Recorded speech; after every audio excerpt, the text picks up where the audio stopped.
पिछली क्लास में हमने औपचारिक पत्र का अध्ययन किया। तो औपचारिक पत्र में हम औपचारिक पत्र किसे कहते हैं और औपचारिक पत्र का नमूना देखे हैं। औपचारिक पत्र के नमूना देखने के बाद हम 3 उदाहरण लिख चुके हैं। ये 3 जो प्रश्न है उन प्रश्नों को हम लिख लेंगे। आज की अवधि में हम अनौपचारिक पत्र का अध्ययन करेंगे। तो अनौपचारिक पत्र को हम अंग्रेजी में इनफॉर्मल लेटर कहते हैं अथवा अनऑफिशियल लेटर कहते हैं। इसलिए अनौपचारिक पत्र किसे कहते हैं? तो अनौपचारिक पत्र वैयक्तिक अथवा अपने व्यक्तिगत विचारों का विनिमय जिन लोगों के साथ किया जाता है उसे हम अनौपचारिक पत्र कहते हैं। यानी अनौपचारिक पत्र के माध्यम से हम अपने वैयक्तिक और अपने व्यक्तिगत विचारों को जिन लोगों के साथ हम विनिमय कर लेते हैं उसी माध्यम को हम अनौपचारिक पत्र कहते हैं। जैसे अपने रिश्तेदार, संबंधी, माता पिता, भाई बहन, दादा दादी, यानी यहाँ पर अपने व्यक्तिगत विचारों का विनिमय होता है। यहाँ पर प्रशासनिक शब्दों की रोक टोक नहीं होती है। अपने मन के भाव को जैसे के तैसे यहाँ पर हम विनिमय कर सकते हैं। तो प्रिय छात्रों, आपको जानकारी मिल गई है अनौपचारिक पत्र के माध्यम से हम हमारे माता पिता, भाई बहन, मित्र, इन सभी लोगों को हम पत्र लिख सकते हैं। चलिए अभी हम अनौपचारिक पत्र का नमूना देखेंगे जो इस प्रकार है। तो आप औपचारिक पत्र को देखे हैं। तो औपचारिक पत्र में 7 पॉइंट्स आए हैं और अनौपचारिक पत्र है इसका नमूना ही थोड़ा अलग है। औपचारिक पत्र और अनौपचारिक पत्र अलग होते हैं। यहाँ पर कुल मिलाकर 6 पॉइंट आते हैं। तो पहला पॉइंट यहाँ पर है, बाद में दूसरा है, बाद में तीसरा है, चौथा है और 5वां है और 6वां है। तो कोई ऐसे ध्यान से देखिए। तो यहाँ पर औपचारिक पत्र का नमूना ही अलग है और अनौपचारिक पत्र का नमूना ही अलग है। तो कुछ समय तक इसको देखते रहिए और अपने ध्यान में रख लीजिए, अपनी स्मृति में रख लीजिए कि हाँ औपचारिक पत्र ने वैसा नमूना था और अनौपचारिक पत्र ने ऐसा नमूना था। तो दोनों अलग अलग प्रकार के हैं, लेकिन आप लोग क्या कर देते हैं औपचारिक में जाकर अनौपचारिक विषय लिख देते हैं और अनौपचारिक में जाकर औपचारिक विषय लिख देते हैं। इस प्रकार है। तो एक करके देखेंगे। तो पहले नंबर पर हमें क्या लिखना है? तो पहले नंबर पर हमें यहाँ पर पत्र भेजने वाले का पता और दिनांक लिखना है। यहाँ पर नाम नहीं लिखना है। अगर आप औपचारिक पत्र लिखते हैं तो वहाँ पर नाम, पता और दिनांक लिखना है। लेकिन आप यहाँ पर अनौपचारिक पत्र को लिखते हैं तो यहाँ पर नाम नहीं लिखना है और यहाँ पर प्रेषक भी नहीं लिखना है। प्रेषक नहीं लिखना है। यहाँ पर फर्स्ट नंबर पर आपको लिखना है पत्र भेजने वाले का पता यानी एड्रेस और दिनांक। यहाँ पर दिनांक डालना जरूरी है। बाद में दूसरा जो है, हम जिनको पत्र लिख रहे हैं यहाँ पर सेवा में नहीं लिखना है। तो हम जिनको पत्र लिख रहे हैं कि मानो कि आप अपने पिताजी को पत्र लिख रहे हैं तो यहाँ पर लिखना है पूज्य पिताजी और पिताजी का नाम नहीं लिखना है। तो सिर्फ आपको लिखना है पूज्य पिताजी। अगर उसी जगह पर आप अगर अपने मित्र को लिख रहे हैं तो उसको यहाँ पर लिखना है प्रिय मित्र, उनका नाम चाहे राजेश, राजू, गणेश आदि को लिखना है। उसके बाद यहाँ पर तीसरे नंबर पर है संबोधन। क्योंकि जो पहले आप औपचारिक पत्र में लिखे हैं तो आप आपने महोदय लिखा है, लेकिन यहाँ पर महोदय नहीं लिखना है। यहाँ पर सादर प्रणाम अथवा नमस्कार लिखना है। तो तीसरे पॉइंट होने के बाद जो चौथे पॉइंट पर आता है यहाँ पर विषय का विवरण होता है। लेकिन आप औपचारिक पत्र में यहाँ पर एक विषय लिखे हुए थे तो यहाँ पर विषय नहीं लिखना है, सीधा विषय का विवरण लिखना होता है। तो यहाँ पर विषय का विवरण इस भाग में लिखना है। तो विषय का विवरण लिखने के बाद जो आपका विषय समाप्त हो जाता है, समाप्त होने के बाद वहाँ पर एक वाक्य को लिखना है। तो विषय आपका जहाँ पर समाप्त हुआ है उस विषय समाप्त हुए हैं उसी के आगे यहाँ लिखना है शेष पत्रोत्तर की प्रतीक्षा में, यानी आपके पत्र की प्रतीक्षा में लिखना है लिखने के बाद यहाँ पर 5वें नंबर पर आता है जो पत्र भेजने वाला है उसका नाम, हस्ताक्षर। तो यहाँ पर अगर पिता को लिख रहे हैं तो यहाँ पर आपका प्रिय पुत्र, अगर मित्र को लिख रहे हैं आपका प्रिय मित्र, अगर आप बड़े भाई को लिख रहे हैं आपका प्रिय छोटा भाई लिखना है। और लिखने के बाद यहाँ पर हस्ताक्षर करना है। हस्ताक्षर करने के बाद पत्र लिखने वाले का नाम यहाँ पर लिखना है, इसका सीधा नीचे यहाँ पर लिखना है। उसके बाद 6वें नंबर पर आता है। तो 6वें नंबर पर हम जिनको पत्र लिख रहे हैं, तो जिनको पत्र लिख रहे हैं, जो पत्र पाने वाला है उसका नाम और पता यहाँ पर लिखना होता है, यानी उसका एड्रेस यहाँ पर लिखना है। अगर आप पिता को लिख रहे हैं तो यहाँ पर पिता का नाम, उनका सरनेम लिखना है, उनका गांव कौन सा है, उनका पता लिखना है। यहाँ पर अगर मित्र को लिख रहे हैं तो यहाँ पर मित्र का नाम लिखिए और मित्र का पता यहाँ पर लिख दीजिए। तो यहाँ अनौपचारिक पत्र का नमूना है। तो प्रिय छात्रों, औपचारिक पत्र और अनौपचारिक पत्र में बहुत फर्क है।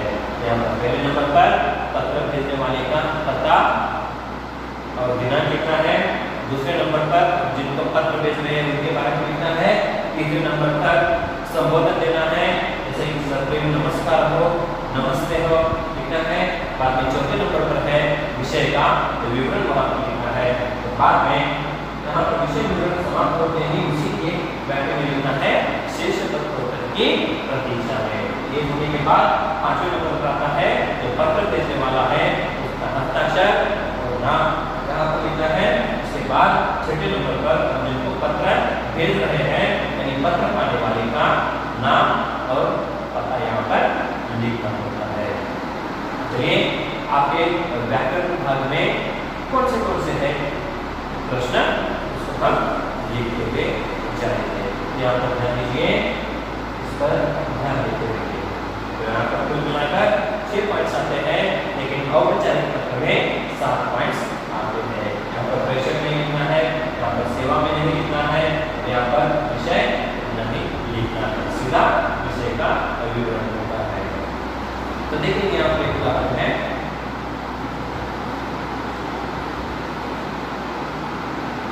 तो परीक्षा में सफल होने पर बधाई देते हुए अपने छोटे भाई को एक पत्र लिखिए। तो यहाँ पर परीक्षा में सफल होने पर अपने छोटे भाई को बधाई देते हुए, शुभकामनाएं देते हुए यहाँ पर पत्र लिखना है। तो यहाँ पर पत्र भेजने वाले का पता और दिनांक लिखना है, यानी हम किसको लिख रहे हैं, यहाँ पर अपने छोटे भाई को लिख रहे हैं। सबको नमस्कार करना है। नमस्कार करने के बाद यहाँ पर विषय कौन सा है कि परीक्षा में सफल होने पर, परीक्षा में सफल होने पर बधाई देते हुए पत्र लिखना है। उसी विषय का विवरण यहाँ पर हमें लिखना होता है। होने के बाद यहाँ पर पत्र भेजने वाले का हस्ताक्षर और यहाँ पर नाम लिखना है, यहाँ पर पत्र पाने वाले का पता लिखना है। तो चलिए हम आगे बढ़ेंगे, तो हम लिखते हुए जाएंगे। चलिए, तो प्रश्न है, लिख लीजिए प्रिय छात्रों। पहला प्रश्न है, यह अनौपचारिक है। तो प्रश्न है, परीक्षा में सफल होने पर, परीक्षा में सफल होने पर बधाई देते हुए, परीक्षा में सफल होने पर बधाई देते हुए अपने छोटे भाई को, अपने छोटे भाई को एक पत्र लिखिए। अपने छोटे भाई को एक पत्र लिखिए। तो देखिए यहाँ पर पहले नंबर पर लिखना है पत्र भेजने वाले का पता और दिनांक। तो लिखिए पहले नंबर पर, पहले वाक्य में लिखिए राधानगर आजाद चौक। पहले वाक्य में राधानगर आजाद चौक। बाद में दूसरे लाइन में लिखना है बागलकोट कर्नाटका। पहले में बागलकोट कर्नाटका। तो तीसरे लाइन में लिखना है दिनांक। तो यहाँ पर दिनांक लिखना बहुत ही जरूरी होता है। यहाँ पर दिनांक है 23 जुलाई 2019, यानी 23 जुलाई 2019 दिनांक यहाँ पर जरूरी है। उसके बाद तीसरा नंबर है प्रिय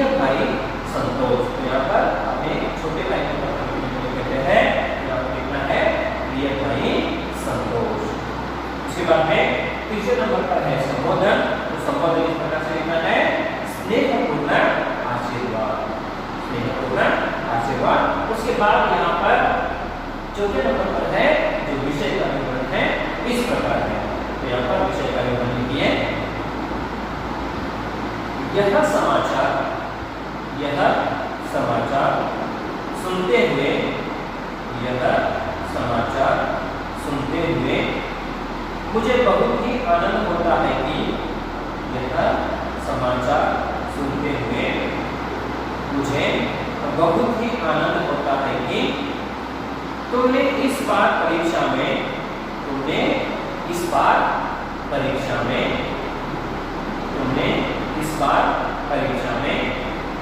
शानदार सफलता प्राप्त की है, शानदार सफलता प्राप्त की है। आगे लिए तुमने लगातार मेहनत करके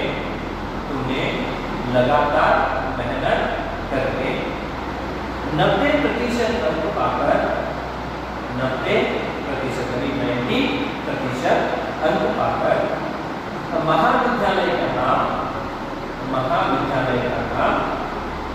रोशन किया है, महाविद्यालय का नाम रोशन किया है।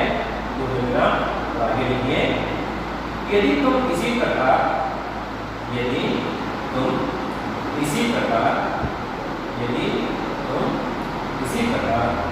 मेहनत करते रहोगे तो, यदि तुम इसी प्रकार मेहनत करते रहोगे तो वह दिन दूर नहीं जब तुम माता पिता की आशाओं को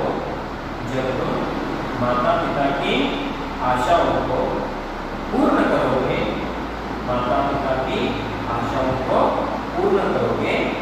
तथा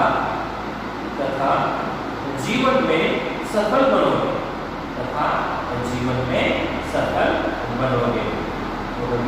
और आगे लिखिए, हम सभी की ओर से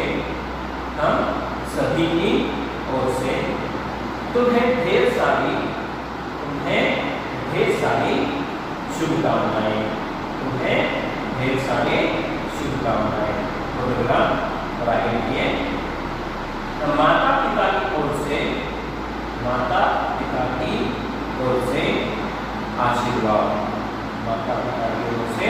आशीर्वाद और पूर्ण विराम। और यहाँ पर ये बताया था, यहाँ पर आपका विषय समाप्त हो जाता है। विषय समाप्त होने के बाद लास्ट में एक पैटर्न आता है, शेष पत्रोत्तर की प्रतीक्षा में। उसके बाद यहाँ पर सीधे जाइए 5वें नंबर पर, तुम्हारा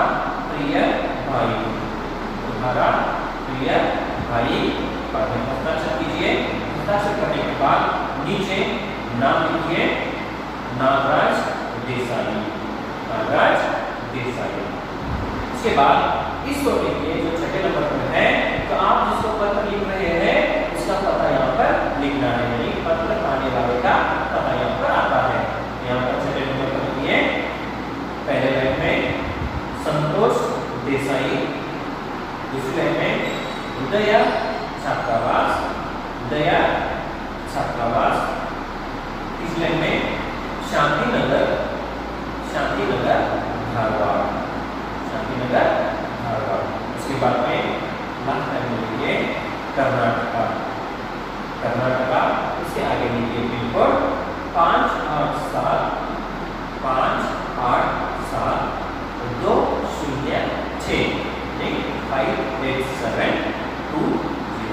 587-206। यहाँ पर परीक्षा में सफल होने पर बधाई देते हुए अपने छोटे भाई को पत्र लिखिए, प्रश्न का हम लिखे हैं। उसके बाद दूसरा जो प्रश्न है इस प्रकार है, उसके ओर बढ़ेंगे। तो मैं मानता हूँ कि आप पहला पत्र लिख लिए है, तो हम अभी दूसरे पत्र की ओर आगे बढ़ेंगे। दूसरा, नशीले पदार्थों से बचे रहने का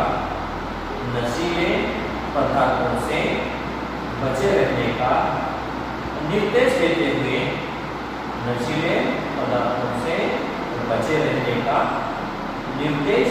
देते हुए, अपने मित्र को पत्र लिखिए।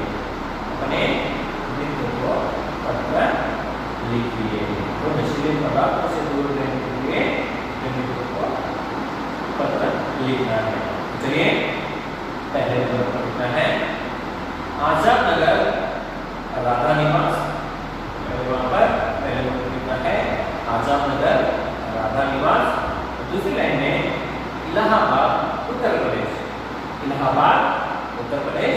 और बाद में तीसरी लाइन में लिखना है दिनांक, यहाँ पर दिनांक डालना जरूरी होता है। तो दिनांक के लिए 23 फरवरी 2017 यानी 23 फरवरी 2017। उसके बाद में दूसरे नंबर पर लिखिए प्रिय मित्र मोहन, प्रिय मित्र मोहन। तो हम होने के बाद तीसरे नंबर पर लिखिए सप्रेम नमस्कार, सप्रेम नमस्कार। उसके बाद यहाँ पर चौथे नंबर पर विषय का विवरण होता है। यहाँ पर विषय क्या है कि नशीले पदार्थों से बचे रहने का निर्देश देते हुए अपने मित्र को पत्र लिखिए। तो नशीले पदार्थों से दूर रहने के लिए आपको अपने मित्र से कुछ बातें कहना है, तो उसका ही विवरण यहाँ पर देना पड़ता है जो इस प्रकार है। लिखिए विषय का विवरण। देखिए सर्व समाचार विदित हुए, सर्व समाचार विदित हुए। तुम्हें यह पत्र लिखने का, तुम्हें यह पत्र लिखने का कारण यह था कि मैं तुम्हें नशीले पदार्थों से, मैं तुम्हें नशीले पदार्थों से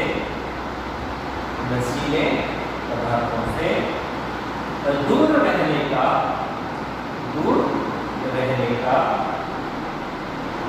निर्देश दे सकूं,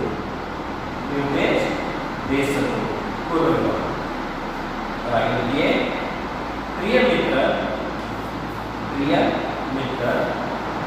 तुम जहां छात्रावास में, प्रिय मित्र तुम जहां छात्रावास में रहते हो, तुम जहां छात्रावास में रहते हो, सुना है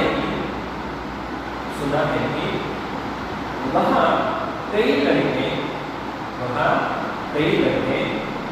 नशीले पदार्थों का सेवन करते हैं, नशीले पदार्थों का सेवन करते हैं। और आगे लिखिए एक बार जो इस बुरी लत का शिकार हो जाए, एक बार इस बुरी लत का शिकार हो जाए, वह चाहे तो भी ऐसी बुरी आदत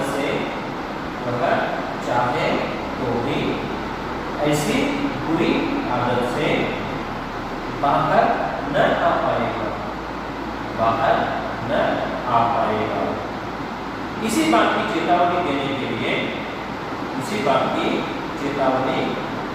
लिए मैंने यह पत्र लिखा है। और आगे लिखिए तुम किसी भी हालत में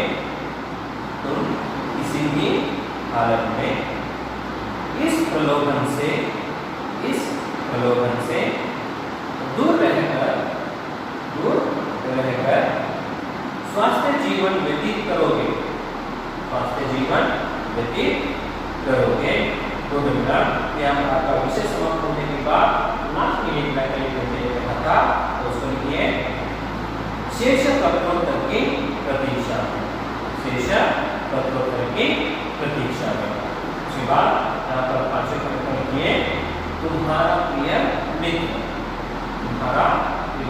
मित्र, उसके नीचे हस्ताक्षर कीजिए। हस्ताक्षर में सिग्नेचर है। हस्ताक्षर करने के बाद यहाँ पर दूसरे नंबर आपका नाम होने के बाद यहाँ पर छठे नंबर पर लिखिए मोहन शर्मा, संभाजी चौक, मोहन शर्मा, संभाजी चौक, धारवाड़ कर्नाटका, धारवाड़ कर्नाटका। Pin code 5887-101। ये